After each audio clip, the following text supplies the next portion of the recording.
Selamat malam jemaat sekalian. Oke, mari kita merenungkan firman Tuhan. Dan kalau Anda yang di rumah sedang menonton, Anda membawa Alkitab bersama-sama dengan Anda, mari kita buka bersama-sama di dalam 1 Timotius pasal yang keempat, kita baca ayat yang ke-12. 1 Timotius pasal 4 ayat yang ke-12. Satu ayat yang sangat singkat, kita baca bersama-sama. Kalau sudah dapat 1 Timotius pasal 4 ayat yang ke-12. 1, 2, 3. Jangan seorang pun menganggap engkau rendah karena engkau muda. Jadilah teladan bagi orang-orang percaya dalam perkataanmu, dalam tingkah lakumu, dalam kasihmu, dalam kesetiaanmu, dan dalam kesucianmu. Mari kita berdoa dulu. Bapa di surga, terima kasih atas pimpinanmu. Pada malam hari ini kami kembali berkumpul untuk berdoa secara jemaat. Dan sebelum kami berdoa, kami mau merenungkan firman Tuhan dan mencari petunjuk di dalamnya untuk kebenaran yang bisa memimpin, menuntun hidup kami. Mohon Kau yang mencerahkan hati dan pikiran kami. Dalam nama Tuhan Yesus kami berdoa. Amin. Jadi, tema kita untuk tahun ini, untuk HUT tahun ini adalah setia, setia, dan setia sampai tiba di surga. Jadi kesetiaan ini kebetulan juga ditulis di dalam 1 Timotius pasal 4 ayat 12, katanya jadilah teladan dalam kesetiaanmu.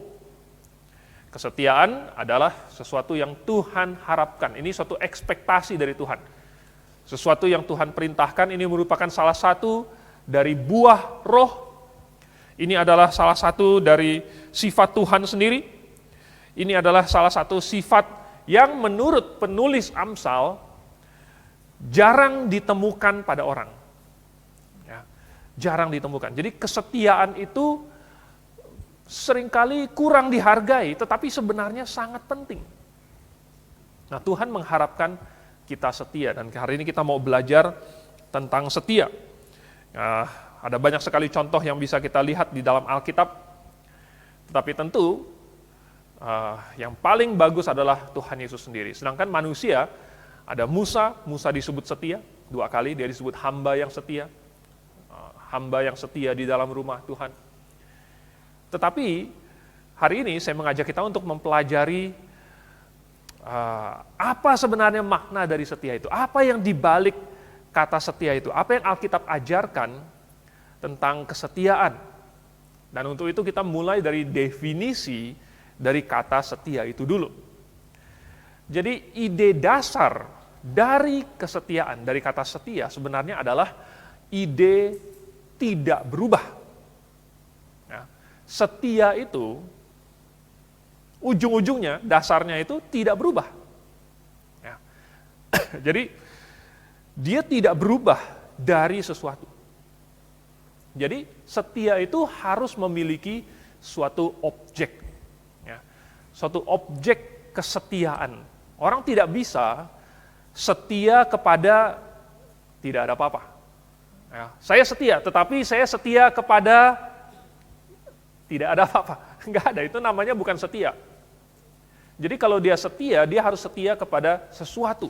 Setia terhadap sesuatu. Misalnya dia setia kepada Pancasila, setia kepada negara, setia kepada suatu ideologi, setia kepada pasangannya, setia kepada pekerjaannya, dan lain sebagainya. Jadi dia harus setia kepada sesuatu. Sesuatu ini adalah objek dari kesetiaannya itu.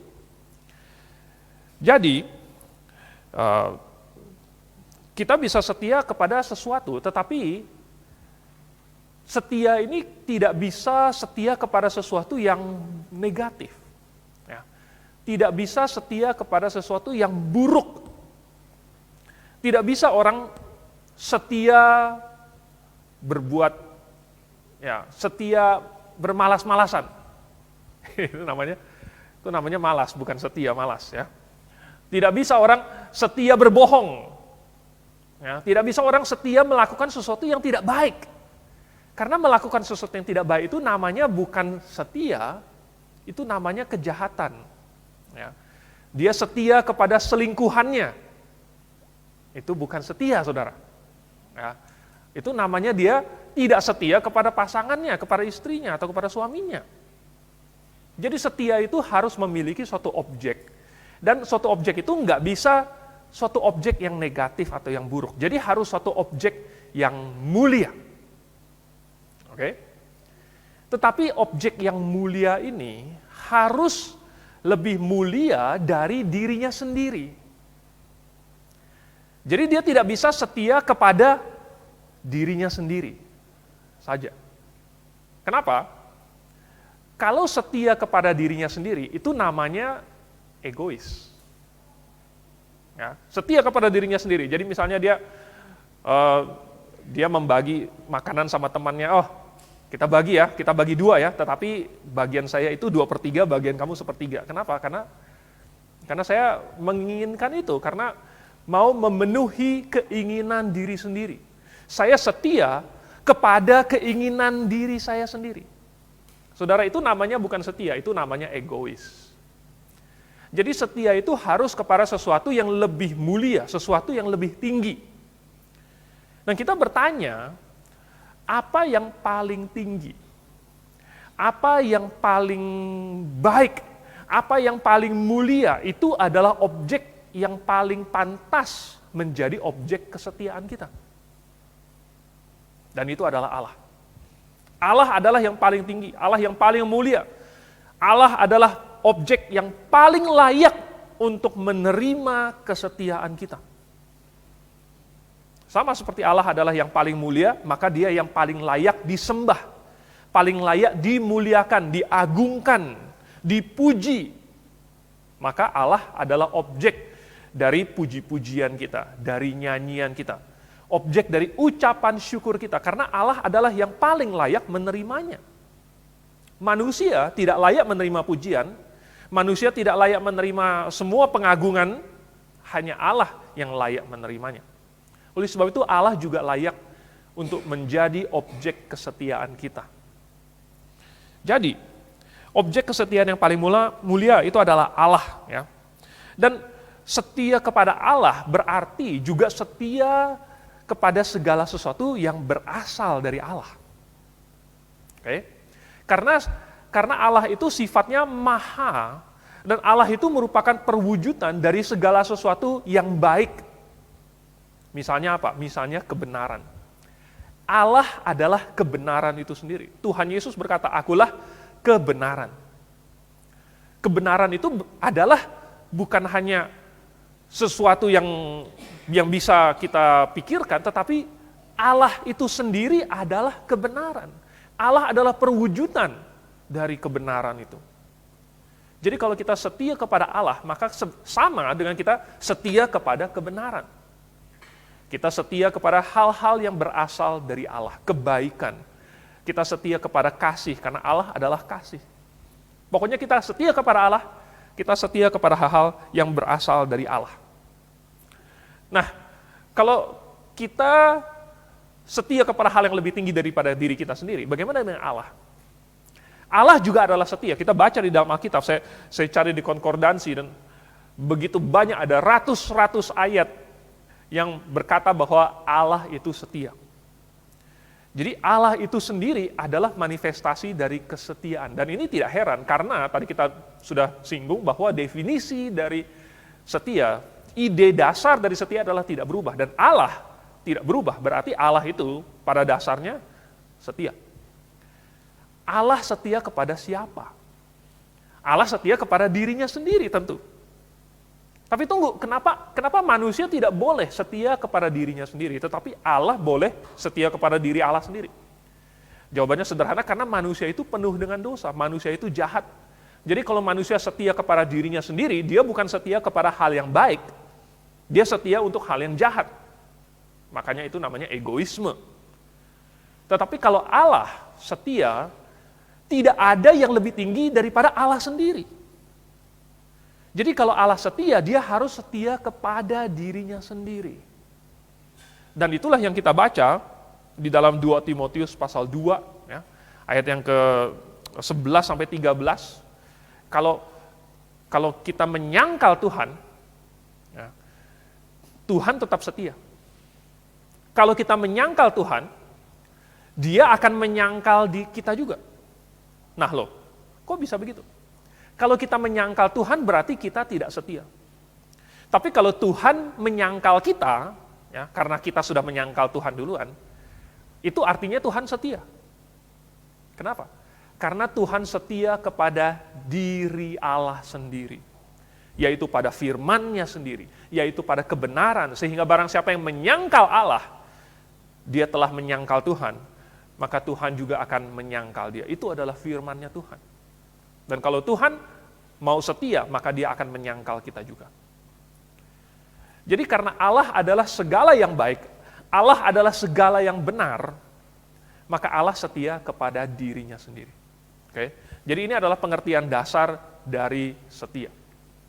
Lalu yang kedua, setia kepada Allah itu sama dengan melakukan kebenaran atau melakukan kehendak Allah.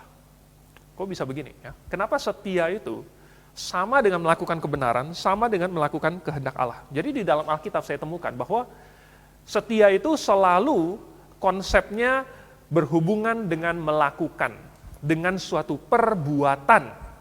Setia bukan hanya suatu konsep abstrak. Setia bukan hanya suatu sikap. Setia bukan hanya suatu keinginan. Ya, sikap itu adalah keinginan, setia itu adalah suatu sikap, setia adalah keinginan, tetapi selalu setia itu disertai dengan perbuatan. Melakukan sesuatu. Coba kita lihat di dalam 2 Tawarik pasal yang kedua. 2 Tawarik pasal 30. 2 Tawarik pasal yang ke-30, saya bacakan ayat yang ke-22 dan 23.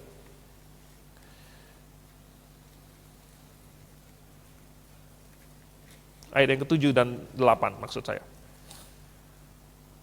2 Tawarik pasal yang ke-30 ayat 7 dan 8. Janganlah berlaku seperti nenek moyangmu dan saudara-saudaramu yang berubah setia terhadap Tuhan, Allah nenek moyang mereka. Sehingga Ia membuat mereka menjadi kedahsyatan seperti yang kamu lihat sendiri.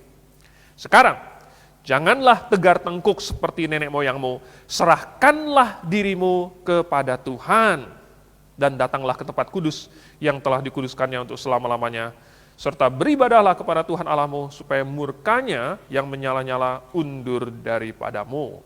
Oke. Jadi kita lihat bahwa di sini ada suatu kontras antara berlaku tegar tengkuk, ya, berubah setia, dikontraskan dengan menyerahkan diri kepada Tuhan. Jadi yang tegar tengkuk itu tidak setia. Tetapi kalau mau setia, harus menyerahkan diri kepada Tuhan. Jadi ada suatu kontras di sini. Kalau berubah setia, itu melawan Tuhan. Tapi kalau setia kepada Tuhan, itu menuju Tuhan. Ya, mendekat kepada Tuhan. Ini dua hal yang berlawanan, seperti tarik tambang itu. Tarik tambang itu tidak ada pertandingan kalau dua timnya cuman berdiri begitu. Mulai, lalu kemudian berdiri di tempat begitu saja. Itu namanya bukan tarik tambang.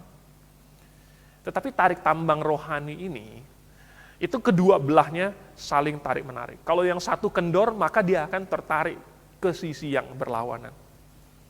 Demikian juga dengan kesetiaan ini. Kalau seseorang berbuat tidak setia, dia menjauh dari Tuhan. Kalau dia berbuat setia, dia akan mendekat kepada Tuhan. Jadi ini merupakan suatu perbuatan.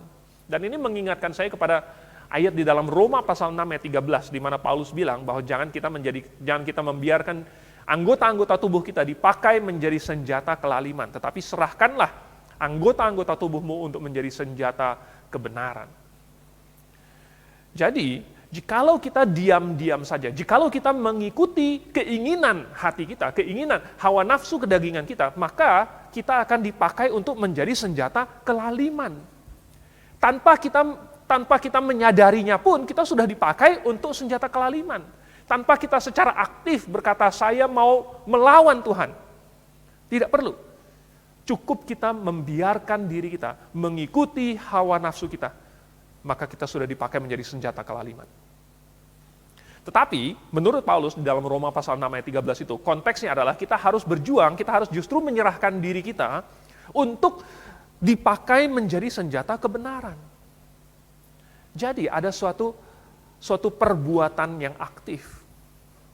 Lihat lagi di dalam 1 Samuel, pasal yang ke-26. Saya bacakan ayat yang ke-22 dan 23. Ya, 1 Samuel pasal yang ke-26. 22 dan 23. Tetapi Daud menjawab, inilah tombak itu ya tuanku raja, baiklah salah seorang dari orang-orangmu menyeberang untuk mengambilnya. Tuhan akan membalas kebenaran dan kesetiaan setiap orang.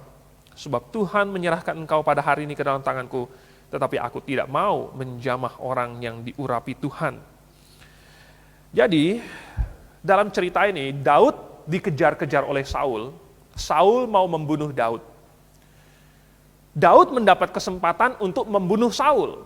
Pada saat Saul waktu itu tidak sadar, dia sedang ketiduran, dan Tuhan juga membuat semua orang Israel, Yoab, semua yang bersama-sama dengan Saul waktu itu juga ketiduran, Abner. Tetapi Daud tidak membunuh Saul. Dan menurut Daud, apa yang dia perbuat ini adalah yang benar. Apa yang dia perbuat adalah kebenaran dan kesetiaan. Jadi ada persamaan di sini bahwa apa yang benar itu merupakan apa yang setia. Kenapa? Karena ini namanya setia kepada Allah, setia kepada kebenaran. Jadi kalau kita kembali ke definisi tadi bahwa ini adalah setia kepada Allah, maka setia untuk melakukan apa yang benar. Kesetiaan kepada Allah adalah setia melakukan apa yang benar. Nah, ada ide lain bahwa setia itu juga adalah melakukan kehendak Allah. Setia itu juga melakukan yang terbaik. Dan menurut saya ini sama. Jadi melakukan apa yang benar, melakukan kehendak Allah, dan melakukan kebaikan atau yang terbaik. Ini tiga-tiganya sama. Kenapa bisa sama? Kita bisa melihat bahwa melakukan kebenaran dengan melakukan kehendak Allah itu sama gampang. Kenapa? Karena Allah itu benar. Jadi melakukan kehendak Allah sudah pasti benar. Kalau melakukan apa yang benar, itu sudah pasti kehendak Allah. Tetapi Allah juga adalah baik. Allah adalah maha baik. Dan kebaikan Tuhan itu, kebaikan Tuhan itu adalah sudah yang paling baik, sehingga melakukan apa yang baik, yang paling baik itu pasti yang benar. Melakukan yang benar itu pasti baik. Dan apa yang terbaik itu sudah pasti yang paling benar. Tidak ada yang namanya, ada yang terbaik, terus ada yang kurang baik. Kalau begitu dua-duanya sama benar, nggak mungkin. Kalau ada yang baik dan ada yang lebih baik lagi, berarti yang benar yang mana? Yang benar adalah yang lebih baik, yang terbaik, itulah yang benar. Sama di dalam ujian, kadang-kadang di soalnya itu, pilihlah yang paling tepat. Pilihlah yang paling tepat. Maksudnya apa? Kadang-kadang guru bikin salah soal, lalu ada dua jawaban yang tepat. Dua jawaban yang benar, tetapi hanya satu yang paling tepat. Yang harus dipilih adalah yang paling tepat. Jadi, ini mengingatkan saya kepada Yakobus pasal 4 ayat 17, di mana Yakobus bilang, kalau seseorang tahu melakukan yang baik tetapi tidak melakukannya, ia berbuat dosa. Kenapa bisa begitu? Kalau seseorang tahu, dia tahu, ini baik, ada yang lebih baik lagi, tapi ada yang paling baik. Dia pilih mana? Kalau dia pilih melakukan bukan yang paling baik, berarti dia telah sebenarnya bukan hanya tidak melakukan yang baik, dia melawan kebaikan itu. Dia melawan kebaikan itu. Contohnya, kalau dia melihat ada temannya mencuri, dia melihat temannya mencuri, tetapi dia diam saja. Dia diam saja. Maka sebenarnya dia telah melawan kebaikan. Dia sedang membantu pencurian itu. Dia telah membiarkan itu terjadi. Dan bagi Tuhan, itu sama saja dengan berdosa. Jadi, setia kepada Allah, setia melakukan kebenaran, itu sama dengan setia melakukan kebaikan yang terbaik. Dan itu sudah pasti benar, itu sudah pasti sesuai dengan kehendak Allah. Oke, yang ketiga sekarang. Yang ketiga adalah mengenai jangka waktu dari kesetiaan. Ya, jangka waktunya. Setia tidak dapat dipisahkan dari jangka waktu tertentu. Karena kalau tidak dispesifikasi, kalau tidak ditentukan jangka waktunya, maka akan jadi rancu dan tidak masuk akal. Tidak masuk akal kenapa? Misalnya dia bilang, saya setia, tapi saya setia hanya 1 detik saja. Apakah itu bisa disebut setia? Ya enggak. Orang menikah ada jangka waktunya, tapi dia cuma mau setia selama 1 hari saja. Apakah itu namanya setia? Enggak. Ya. Jadi setia itu ada jangka waktu, yaitu intinya sampai tuntas. Setia sampai apa? Setia sampai tuntas. Ya. Ini yang terimplikasi di dalam kesetiaan itu. Kalau dia bekerja, dia bekerja pada suatu perusahaan, maka dia setia kepada perusahaan itu sampai kapan? Sampai dia tidak bekerja lagi, sampai selesai masa kontraknya, sampai dia tidak bekerja di situ lagi. Dia setia. Kalau dia setia kepada pasangannya, berarti dia setia sampai maut memisahkan. Itu jangka waktunya. Itu komitmennya, itu janjinya. Kalau dia setia kepada Tuhan, dia setia sampai mati. Ya. Setia sampai mati. Itulah yang ditulis di dalam Wahyu pasal 2, ayat yang ke-10, tidak sempat kita baca. Tapi di situ, maksudnya Tuhan, konteksnya, untuk tetap setia itu ada tantangan. Ya, ada tantangan, karena jemaat di situ dianiaya. Jemaat mengalami tantangan, jadi untuk tetap setia, untuk tidak berubah, itu ada tantangan. Untuk menjaga supaya secara doktrinal tidak berubah, ada tantangan, harus belajar. Ya, belajar itu tidak gampang, belajar itu butuh waktu. Belajar itu melelahkan badan. Untuk tetap setia, tidak berubah, itu harus berargumen, ya, harus menguji segala sesuatu, harus berbeda pendapat dengan orang lain, harus mungkin menyinggung perasaan orang lain, harus berdebat. Tetapi itu harus dilakukan supaya tidak berubah, supaya secara doktrinal dia tetap setia. Untuk setia menjaga semangat untuk Tuhan, ada pengorbanan juga.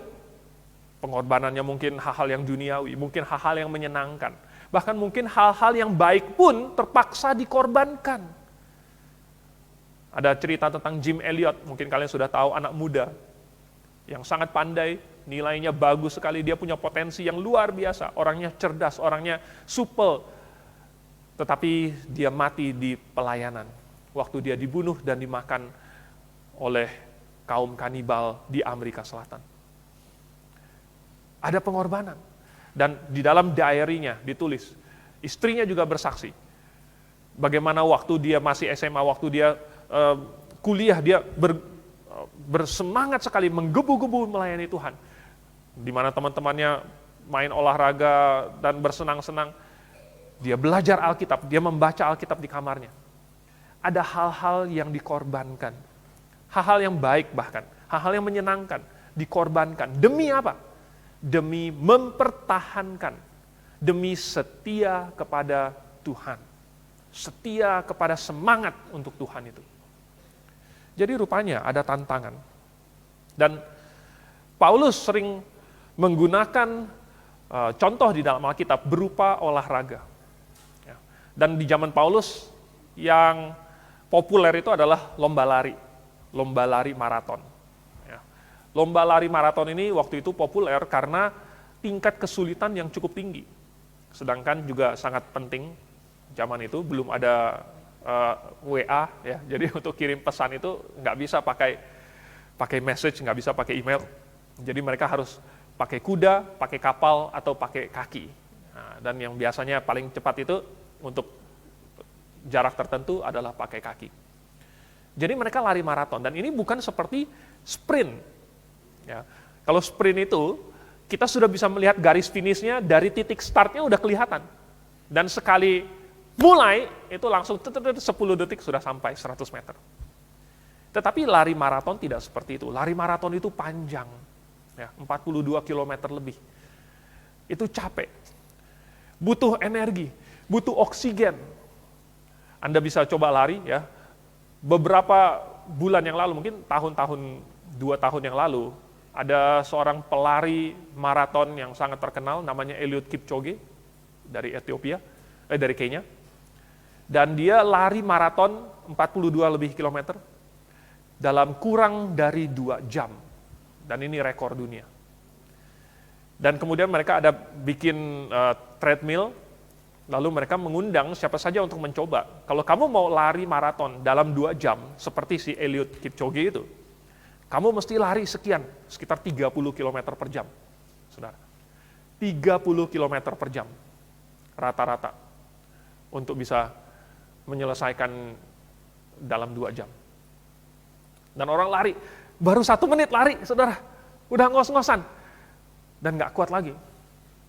Rupanya Eliud Kipchoge harus lari sekencang itu, selama 2 jam. Anda bayangkan. Dan ini menunjukkan betapa orang yang sudah melatih dirinya untuk berlari dan bertahan berlari, walaupun capek, walaupun membutuhkan oksigen, walaupun dia tidak bisa melihat garis finishnya, tetapi dia berlari terus, dan dia tetap setia sampai garis akhir. Dan maksudnya Tuhan, perjalanan hidup ini seperti suatu lari maraton. Waktu kita start, atau bahkan di pertengahan, kita tidak bisa melihat garis finishnya.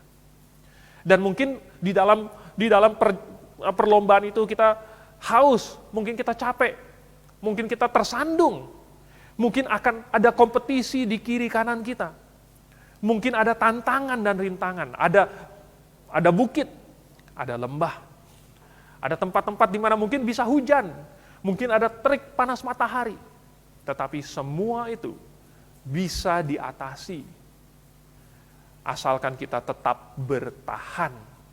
Bertahan walaupun harus mengalami kesusahan. Bertahan walaupun ada penganiayaan. Bertahan walaupun harus mengorbankan segala-galanya. Itulah yang Tuhan harapkan. Dan itulah mengapa orang yang setia itu sangat-sangat dibutuhkan. Ada lelucon mengenai kenapa Tuhan menunggu sampai 120 tahun untuk menurunkan air bah. Katanya, karena Tuhan menunggu siput untuk masuk ke dalam bahtera dulu. Ya, siput kan jalannya pelan gitu ya. Nggak tahu berapa generasi siputnya itu perjalanannya berapa jauh gitu. Sudah punya anak, lalu kemudian anaknya punya anak lagi, baru anaknya itu masuk ke dalam bahtera, saudara. Tetapi intinya Tuhan tidak akan menutup pintu sebelum sepasang siput itu masuk ke dalam bahtera. Masih kurang, tunggu dulu katanya. Masih ada siput, sudah diambang pintu.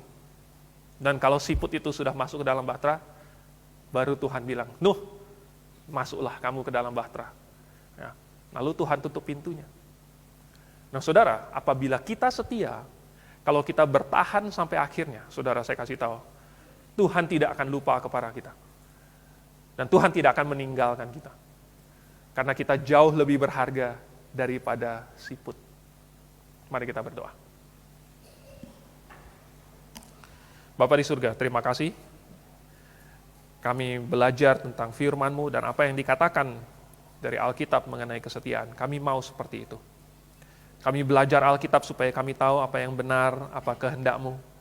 Berikanlah kepada kami juga kekuatan, keberanian, dan sukacita untuk melakukannya di dalam hidup kami. Kami mengucap syukur dalam nama Tuhan Yesus. Amin.